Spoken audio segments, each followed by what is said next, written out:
Hello everyone, this is Engineer in Finance. I'm a core engineer who is exploring the world of corporate finance. So today I bring you a simple yet an interesting problem on beta, or more specific the CAPM model. So let's read and try to make some sense of it. Kendrick has invested in 4 securities, M and OP, which are as follows, and we are given a table. Security are M and OP.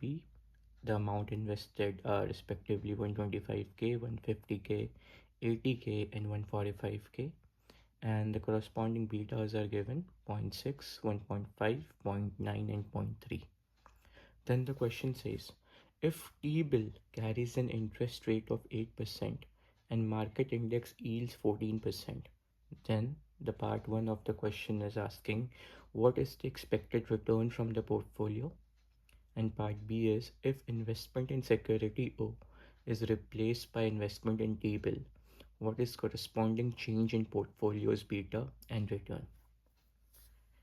Seems quite intimidating at the beginning, but the sooner we start to decrypt the problem, then that table which we are gonna make will make more sense.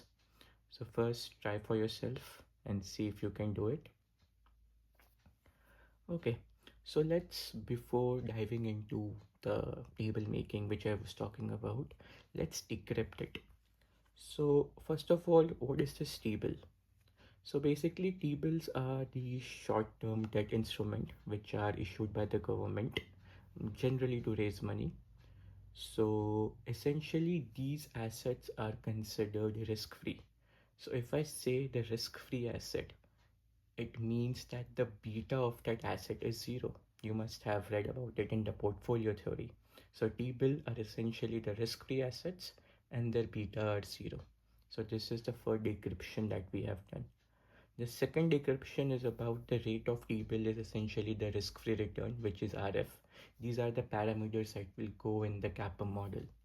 And third, our old and great CAPM model, that the expected rate on the portfolio is the risk-free return, plus that beta P is the beta of the portfolio. We'll see how we are calculating this beta into the market risk premium, which is RM minus RF. Now this RM is 14% as it is given market index yields 14%. So this market index could be NASDAQ, Nifty, or any market index you're talking about. So I think we have built up a starting point for this problem, and now we know enough to get started with. So I hope you have solved this problem, and let's see the solution and let's try to solve it together. So basically now let's make sense of this table. So I have written down the securities MNOP, the amount invested. Now what are these weights? These weights are basically this amount invested in that particular security upon the total amount invested. So this 0.25 is 125k upon 500k.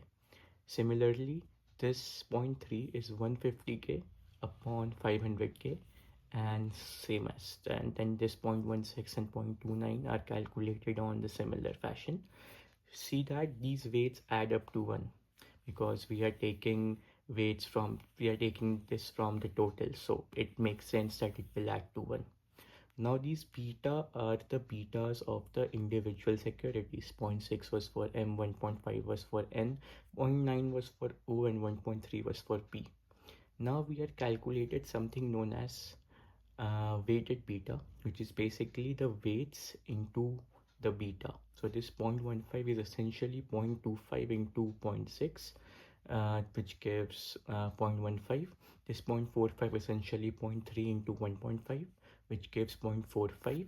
And then we know that the beta of the portfolio is essentially summation of weights into beta of the individual securities.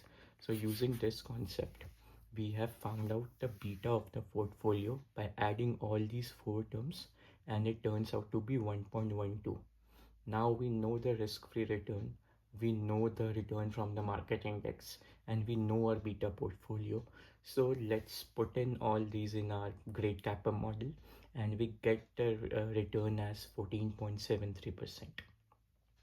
Now the case 2 is for you guys to solve. Please give it a try. I'll just give you one hint, because it was given that security O was now replaced with T-bill. So now that particular guy Kendrick, I'm a big Kendrick fan. So basically the security O, which was 80k, he's now investing in the T-bills. So what features of the T-bill, I told you that the beta becomes 0. So instead of this zero point 0.9, the beta now will be 0, and rest all the calculations will be same.